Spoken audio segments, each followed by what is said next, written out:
Magandang araw to all our viewers sa amin pong YouTube channel. Welcome to another episode of Mrs. Galang's Kitchen. We have, for this video, we're going to feature a much-awaited, matagal nang nire-request na recipe. Paborito ng mga Pinoy, isa sa mga Chinese snacks, yung mga Philchai, mga Chinese-inspired influence na pagkain ng Pinoy, no? Yung siopaw, diba? Ilang klaseng filling ng siopaw ang papakita natin. Isa lang muna, yung bola-bola filling. Bola-bola filling, okay. But, of course, ang importante yung paggawa ng dough, okay? So, Mrs. G will show you. And Engkar, a version na I'm sure magagaya ninyo sa inyong mga well, we make sure kitchen na kailangan madaling gawin. Okay? So, sa amin pong pagbabalik, ang aming siopaw recipe.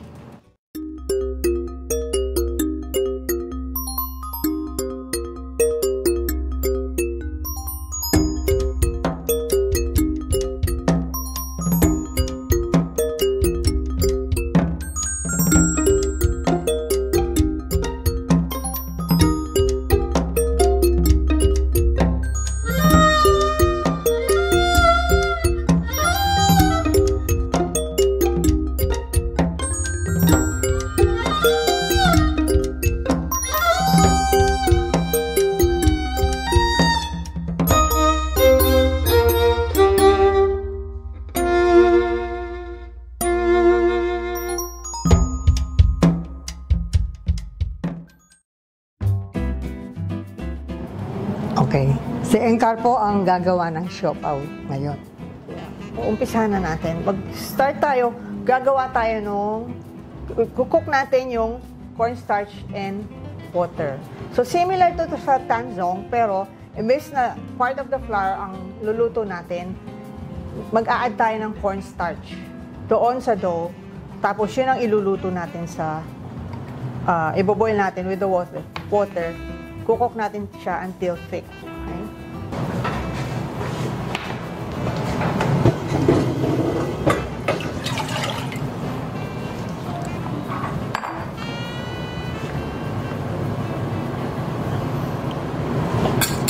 So, gagamit tayo ng wire whisk para walang buo.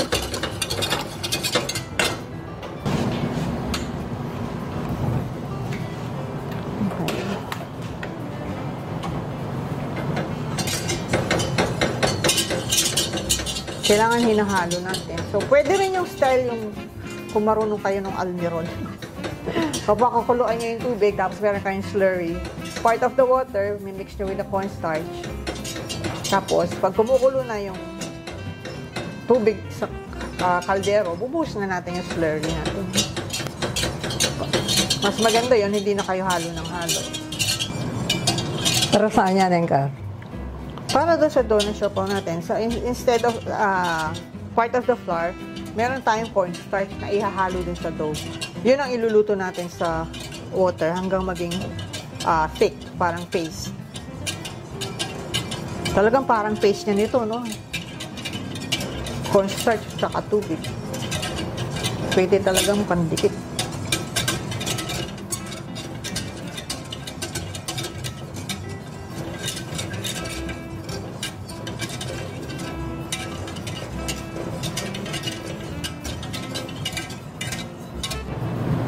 Hindi pa mainit.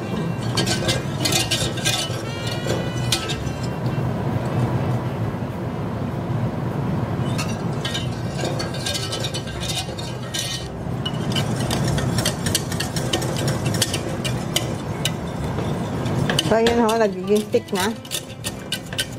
Hanggang hindi na siya masyadong maputi. Okay? Yan.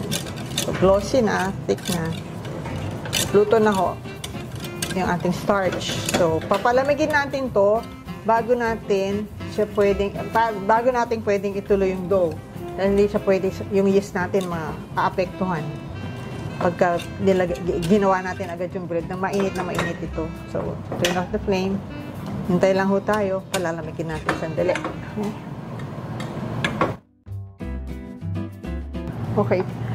Okay, malamig na yung ating starch. Pwede na tayo mag-start sa dough. Pero bago tayo mag-start, meron tayo ditong ingredients na kailangan mo nang i-mix. This is ammonium carbonate or ammoniaco. Diba? Ito yung mga siopaw ng Chinese, madalas meron ito. And this is shortening. Paghahaluin lang natin yan dahil ito ammoniaco, kung medyo masangsang ang amoy niya. Masakit sa ilong yung amoy niyan. Ammonia, kung nakaamoy na kayo ammonia. Pero ito, pag naluto yung siopaw, nawawala na yan.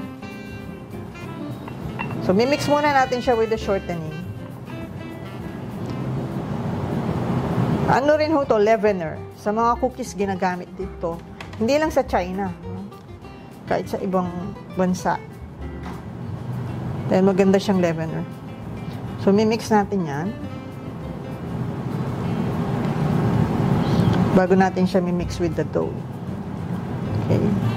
So, yan. Nawala na yung amoy.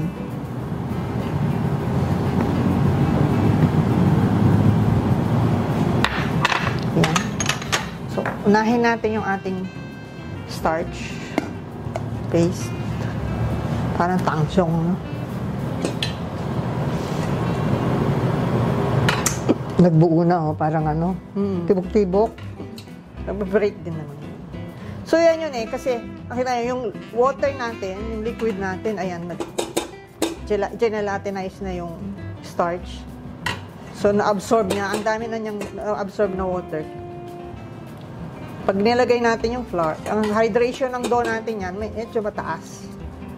Kesa kung hindi natin iluluto yung starch. So, mas mataas ang hydration ng bread, mas malaking chance na malambot siya. Basta tama yung pagkaluto. Okay. So, andun na yung starch. Then, we add the flour. The rest of the ingredients.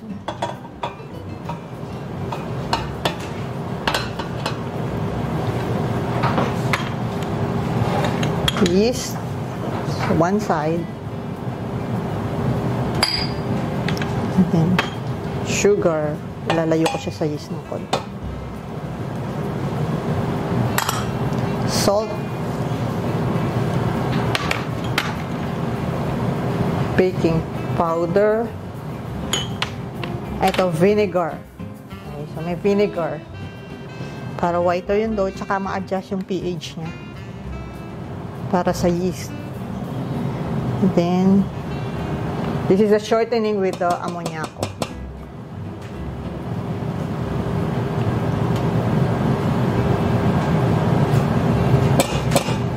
Okay. Tapos, need lang natin. So, we will use the dough hook, syempre, for bread. Low speed muna. Sa una to, dahil nga na-cook yung starch natin, inabsorb niya lahat yung tubig. Medyo crumbly sa una. Then, after a few minutes, it will hold together, mag-form siya ng dough. Huwag kayong mainip na basta na lang mag-a-add ng liquid. I-check muna natin kung kailangan talaga mag-add.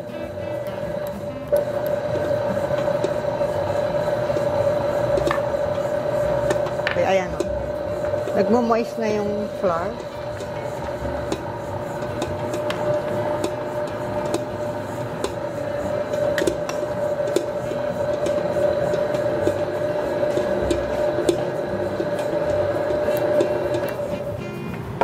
So, high speed na, wala nang dry na flour. I said, medium speed. So, hanggang mag-smooth and elastic yung ma-develop yung gluten niya. It usually takes 7 to 8 minutes sa mixer namin. So, depende rin sa kung anong mixer ang gamit nyo, saka depende rin sa type ng hook na gamit nyo.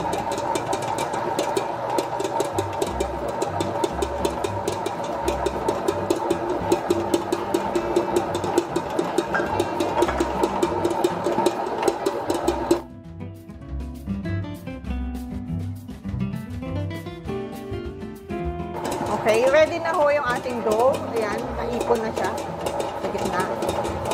So, papaalsahin na natin to, pero alisin muna natin siya sa bowl. Sa mixing bowl.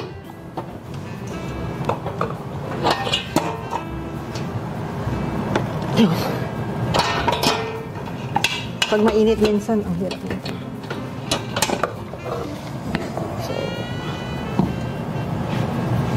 Kung titignan yung hydration ng dough natin, nasa 70%. So, para sa siopaw, mataas po yun.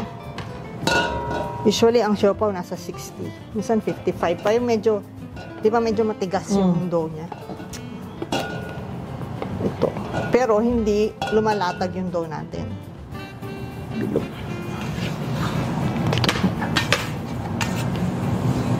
Yun lang. Ayan, kita nyo malagkit. Dahil doon sa starch na niluto, malagkit ho yung dough natin, pero hindi yan didikit. So, wala kang cooking oil dyan, ano? Hindi natin siya lalagyan ng cooking oil. So, just form it into a ball. Smooth, no? Para mag-smooth minsan, kailangan yung ganyan, no? Para mag-smooth yung surface niya. So, nakita nyo, pinong-pino, hindi slack yung dough, hindi siya lumalatag kahit marami yung water natin. Mataas yung hydration. So, ayan, walang oil yan. Cover natin. Cover with cling wrap. Kailangan lang cover para hindi magda-dry kahit walang oil. No? So, hindi kailangan nakadikit yung cling wrap dun hindi, sa hindi, dough? kasi alsa yan eh. Okay. For how long? So, usually 1 hour, no? Kaya lang ito, 45 minutes. I-scale na natin, di-divide na natin siya, tapos dahil i-form pa natin, so yung time na yun, nag-ferment pa siya. So, 45 minutes, after 45 minutes, form na natin to. Divide and form into siopaw. Cling wrap. Okay. Gagawin na natin yung bola-bola na palaman. So, isa yan sa mga kilalang palaman ng siopaw, di ba? Nilolo ko lagi, mas gusto niya yung bola-bola kaysa dun sa asado. So, ang na natin gagawin, we will saute the onions, no? Kailangan natin siya igisa. Kasi pag inihalo natin siya ng hilaw, baka hindi maluto. So, lasa siyang hilaw, hindi masyadong maluto. Sandali lang kasi yung i-steam yung siopaw, tsaka yung palaman. So, una pala, steam natin yung bola-bola, pero baka hindi maalis yung lasang hilaw ng sibuyas. Kaya, kailangan natin siyang isote. Yung iba kinakaramelize pa, pero enough na yung isote lang siya. Yan.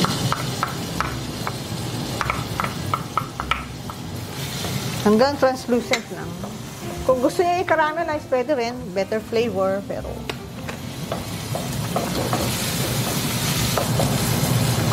konti lang ho yung mantika dapat kasi dito rin natin di-dissolve yung bouillon cube. So, masasama yung mantika na yan. So, ayan. I-add na natin, I turned off the flame, no? Sinatay ko na yung apoy. I-add na natin yung bouillon cube, half of a bouillon cube.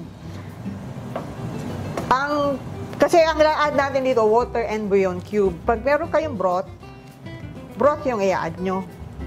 Kaya na wala tayong broth. Kesa gagawa pa tayo, gawa na lang tayong bouillon cube, and this will not dissolve in cold water. Kaya i-warm natin yung water, pero para wag na tayo mag-warm ng water, ihalo na natin siya. Okay? Half. Hanggang malusaw siya. Okay.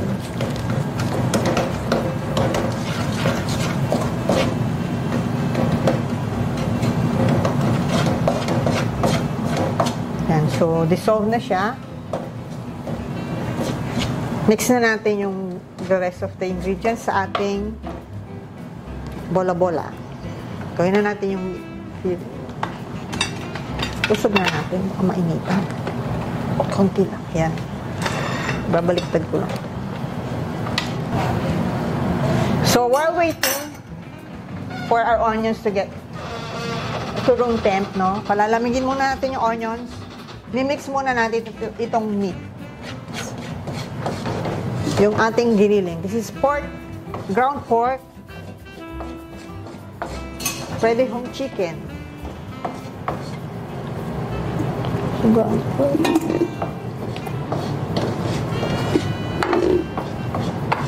Tapos, just add the rest of the ingredients. Ang last lang yan yung singkamas. So, after we add the onions, yung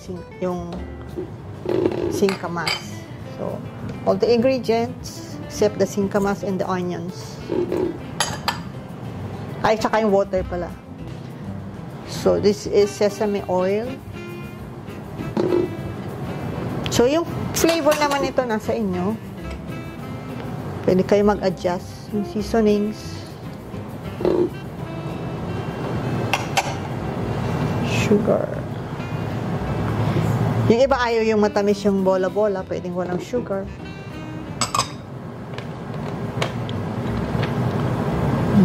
This is tapioca. Tapioca flour or cassava flour. Pareho lang ho yun. And, yan. So, hindi muna natin na-add yung water at saka yung onions at saka yung singkamas. We will use a paddle or flat beater para hindi naman natin dudurugin yung pork, ano? Kaya lang para maging mas mapino siya and Siksik. hindi naman siksik. Para mamaya ma-absorb niya yung water na i-add natin. So, mas moist yung ating palaman. Sandali ho. Low speed. Yan. So, tingnan nyo. Kailangan absorb niya muna yung ibang ingredients bago tayo mag-start mag-add ng water. Okay, pag mag-add na ng water, medium, konti-konti. So, hindi magiging dry yung ating, balik natin masyadong tumatalsik, yung ating palaman.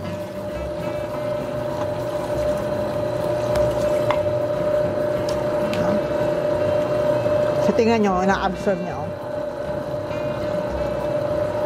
Mamaya makikita nyo yan. Hanggang lalagkit yan.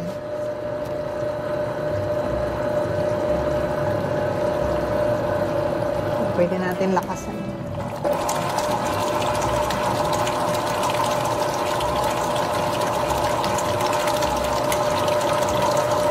Pwede rin yung, yan, mano-mano. Hahagis mo sa side ng bowl. Hanggang lumagkit, saka ma-absorb niya yung liquid.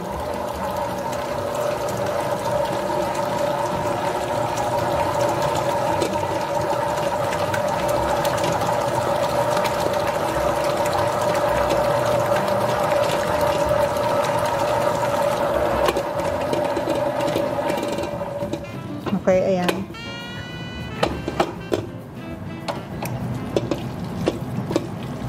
Yan, nagbubuo na siya, oh.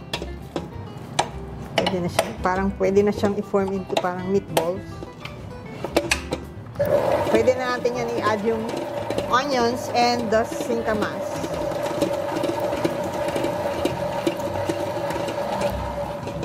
Okay. Pag-add natin yung onions, you don't need the mixer anymore.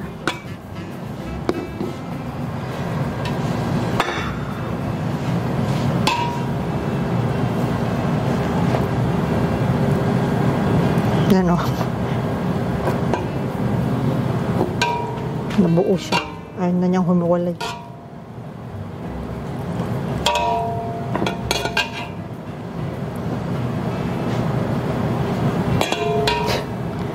Ayaw niya iwan yung kakamayin ko na. Yan. Nagduktong-duktong. Okay, so add na natin yung onion.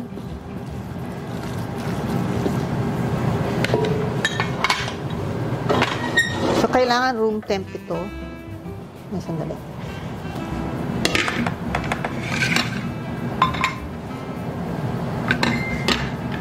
Yung oil.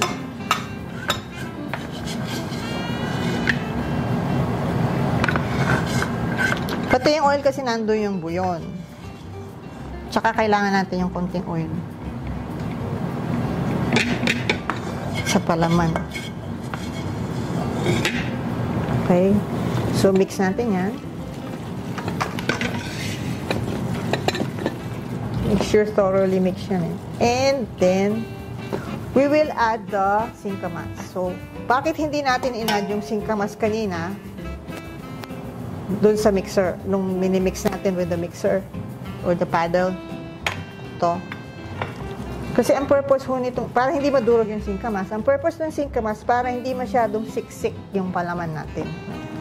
So, magkakaroon ng gaps yung meat. So, hindi matigas. Buo siya, pero hindi matigas yung palaman.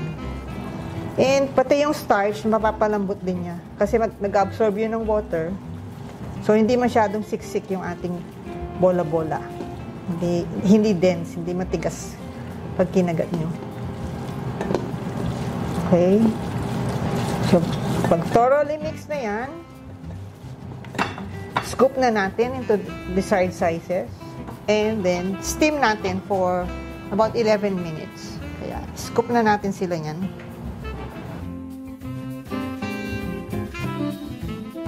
Okay, ito na yung ating bola-bola mixture. I-scoop na natin siya bago i-steam. So, para uniform ang sizes, pwede kayong gumamit ng scoop o pwede nyong timbangin. Kung anong size na gusto nyo o anong timbang na gusto nyo. Usually, half siya ng weight ng dono na yun. So,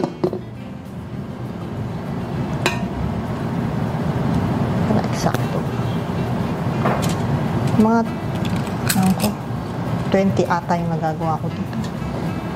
Pag itong scoop, depende sa scoop.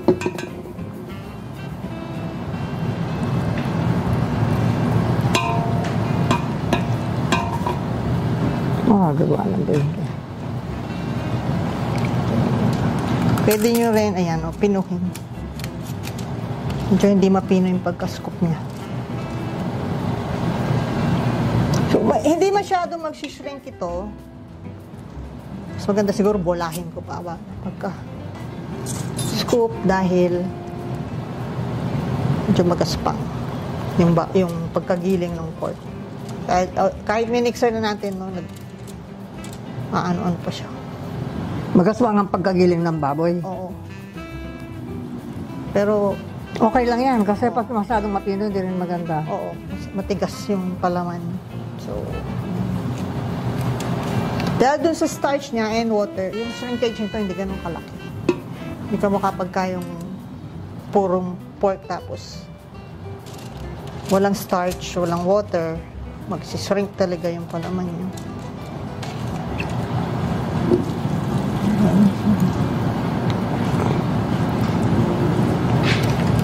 So, yun nga, yung singkamas dito, hindi lang extender. Pero yun, pwede rin siyang pampadami, no?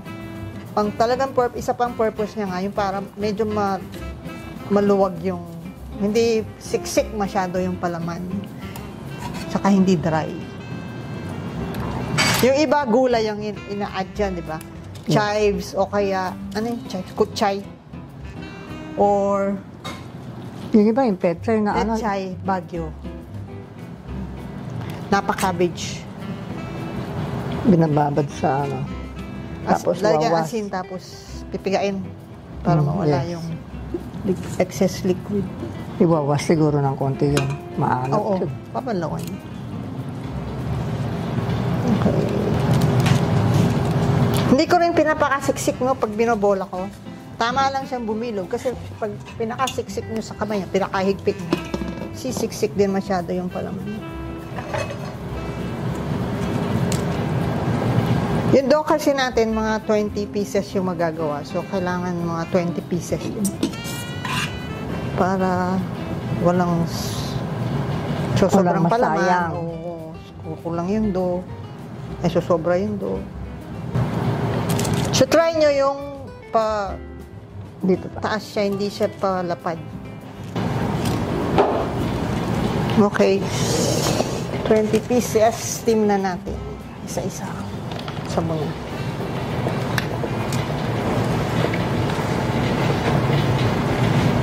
$11 minutes.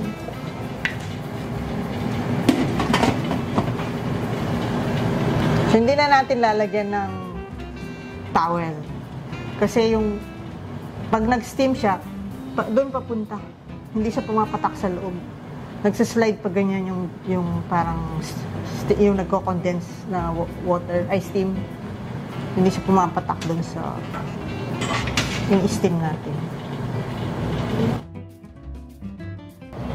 Okay, yan. 11 minutes na ho. Luto na yung ating bola-bola, yung unang batch. Kaya, alisin na natin siya dito. Sasalang na natin yung susunod. Okay? Yon. See?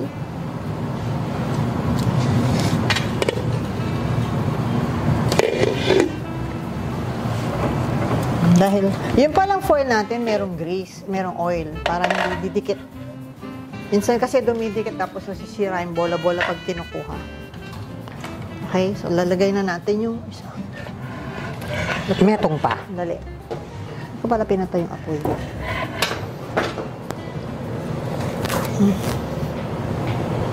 Yan. So, another 11 minutes. Okay. Yan. So, habang lumalamig to, pwede na nating i-divide yung dough natin. Na tamang-tama, oh. Meron na siyang 45 minutes. Okay. Okay, ito na ho yung ating siopaw dough. Tignan nyo. Ang ganda-ganda niya. Nag-double na siya. Very smooth. Very smooth. At saka hindi siya lumatag, no? Mm-hmm. Kahit mataas yung hydration niya, ang ganda pa rin ng pagkabola ng konti. So, kunin natin siya, i-divide, bago i-form. Pwede rin siyang ibaston yan. Pwede. Aray. Ngayon ang taon na yung bowl mo. Ha! Grade school pa lang kayo. Kasi medyo napupokpok ko. Grade school pa lang kayo. So, yan. So, pagkatapos nun, kailangan i-deflate natin. Alisin yung malalaking bulan. Pwedeng i-baston, pero ibobola naman natin siya isa-isa. So, kahit hindi na. Mapapagod lang yung dough. Babagal siya ng alsa pag masyado siyang pagod. Okay? So, 58 grams yan. Bawat isa. Para maging 20 pieces. O, nakita niyo malagkit. Pero hindi siya dumidikit doon sa... Tingnan ko nga kung kaya ng magbola ng may guantes. Ganito na lang. Kailangan pala walang guantes, Enka. Didikit, malagkit yan. Yun ang maganda doon sa... Naghugas naman ako ng kamay. Yun yung maganda sa niluto natin, yung cornstarch. Pero doon sa mas mataas yung hydration, yung problema ng iba na bumubukas yung mga siopaw, na madalang lang. Kung may bubukas man, nasobrahan na lang ng cornstarch yung mamaya, yung pag niro-roll na siya. Ay, pag nilalagyan na siya ng palaman.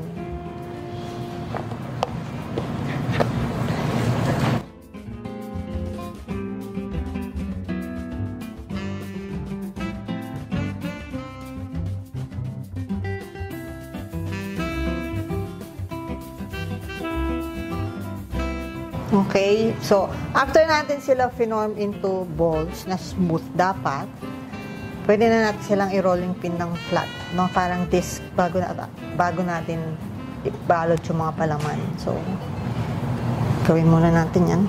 Sticky side down. Tapos, mga 4-inch disc. Pero kahit ayaw pa niyang lumadlad dyan sa umpisa, mamaya yan, magre-relax na yung dough. Lalo. Oh, ito. Yan, no? Tapos dito sa smooth side, konting cornstarch. Hindi dun sa sticky side, no? Baliktad, no? So, ganyan size lang. And just continue. Dito na. Ayun. Nakita nyo, sticky side sabi ko, pero hindi dumidikit sa table. Pero malagkit ho siya. Iba talaga yung texture niya. Parang foam. So, again.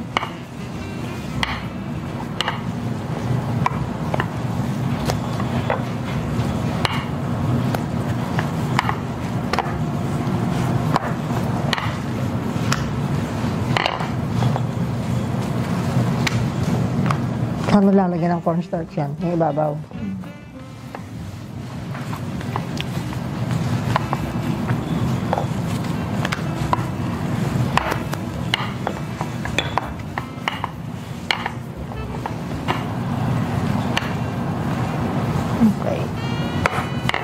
Tapos, baliktarin natin. Yan, maglalagay na tayo ng palaman.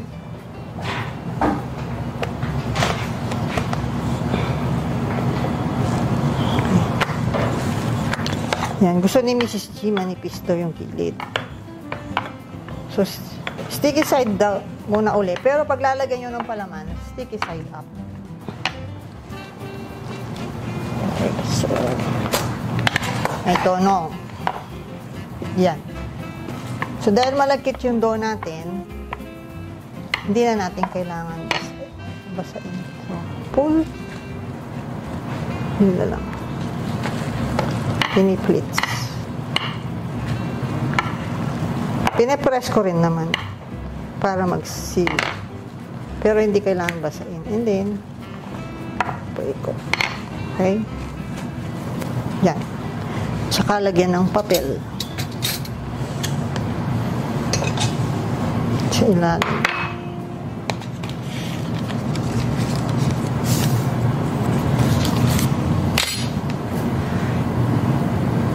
Okay na.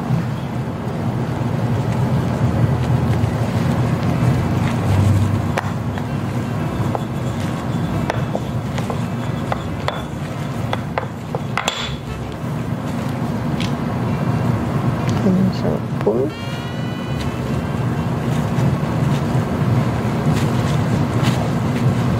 So, mas madali hong ibalot ang bola-bola pag nakaluto na. Tsaka pag niluto natin yan, yung dough na lang ang lulutuin natin, mas paigsi yung steaming time.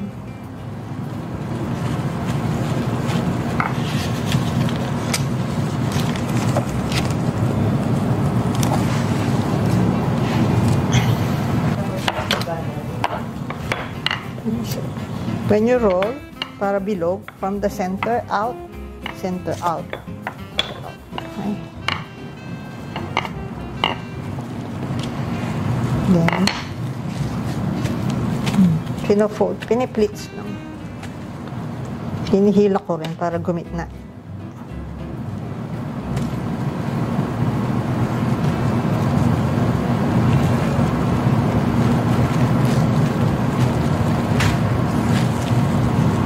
Dalawang ikot.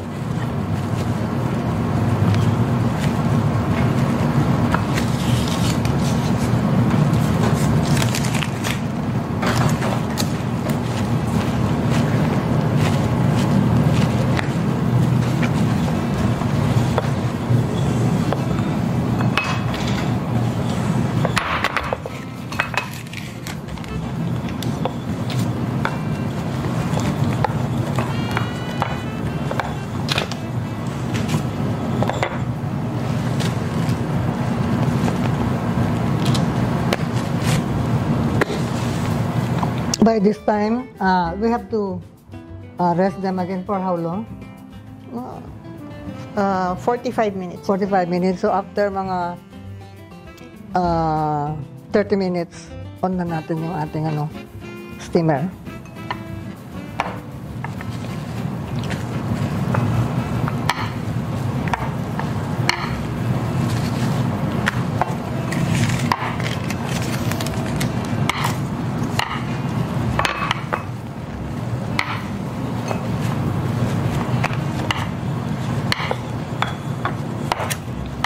In the center, the edges, there should be thicker yung gitnaan.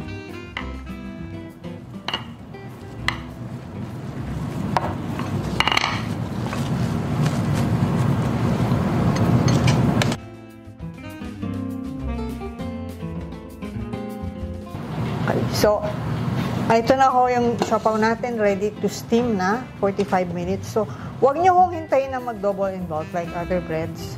Medyo hindi siya ganun. Mag-pop siya o aalsa siya ng husto pag nandun siya sa steamer habang in-steam siya. Okay.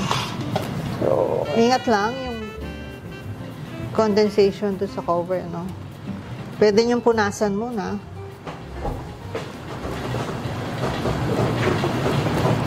Bago. Okay. And then, okay na natin.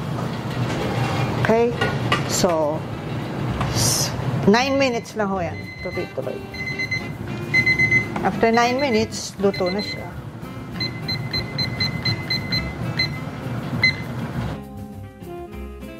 Okay. So, luto na ho yung first batch natin ng siopaw. So, para makita nyo yung sinabi namin kanina na hindi mo mahihintayin na mag-double ang bulk. Dahil pag in-steam siya, dun siya aalsa. Dahil dun yun sa baking powder and ammonium Ammoniaco. carbonate. No, yung ammoniaco. Tsaka, okay. So, nakita nyo, pag maalsa ang siopaw, maputi. Wala ho tayong nilagay na whitener dito. Pero, ayan. Maputi po sila. That's the size. Ito yung size ng bago siya, steam. Ito yung bago siya i-steam. Ito ready to steam na rin to. Ayan yung na-steam na. So, tingnan nyo yung size. Talagang, ang laki ng diferensya, no? Malsa talaga yung siopaw natin. Okay, so, alisin natin to dito para ma-steam na natin yung next batch. Quantities na. Ay, ang lambot-lambot po ng siopaw natin. Tsaka hindi ho magdadry yung dough niyan dahil doon sa ginawa natin, niluto natin yung starch.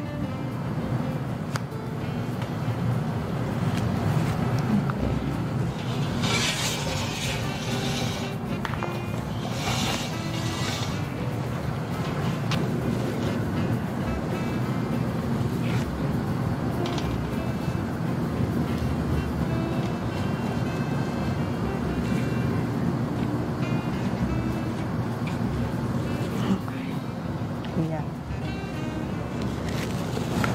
So, steam na natin yung second batch. Okay. Gamitin to. So, 9 minutes din siya. Okay, yung siopaw natin. Sige po.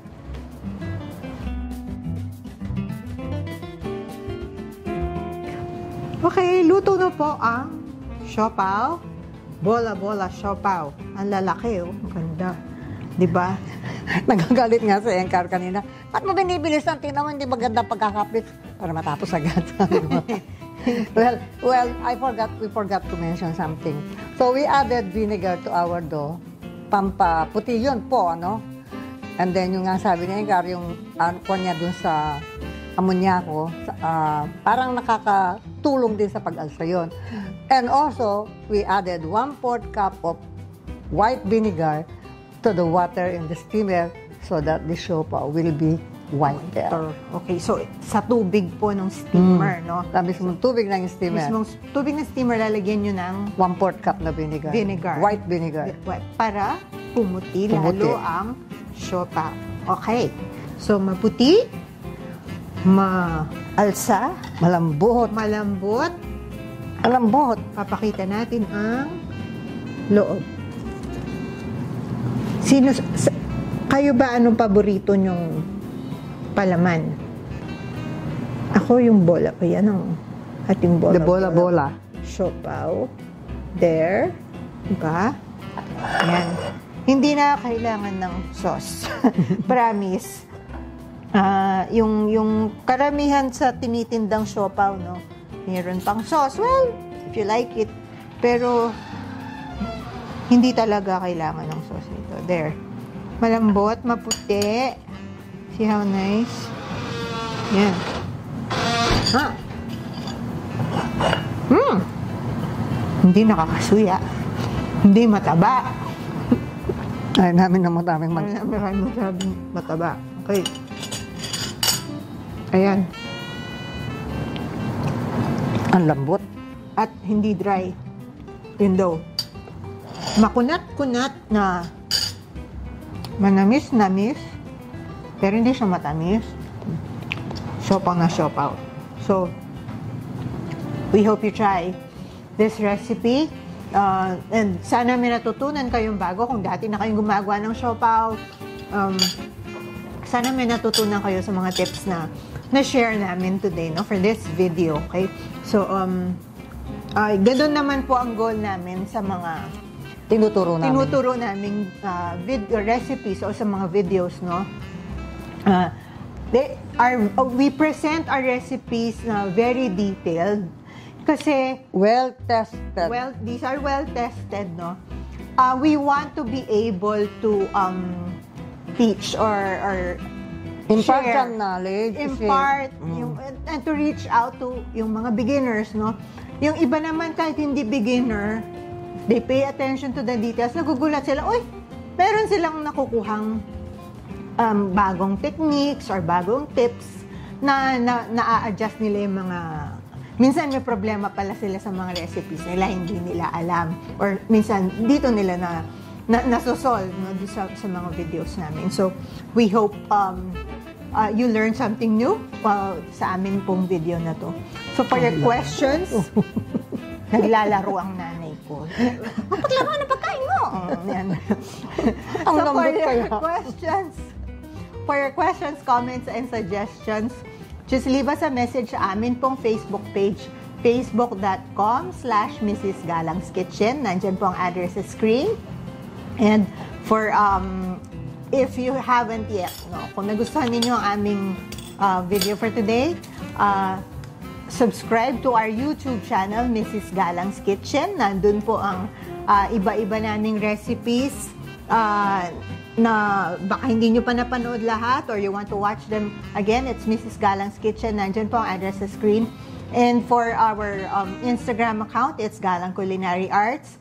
Ito po aming mga social media accounts where you can follow, you can keep yourself updated sa schedules ng aming classes or announcements or whatever. If we have new recipes, nandun po, hindi kayo nahuhuli sa balita. Okay? So, hanggang sa susunod po, sana po gayahin ninyo or gawin ninyo itong siopaw recipe namin sa inyong Just kitchen. watch the video carefully. Watch the video carefully and follow the instructions very well. Okay? So, maraming salamat po.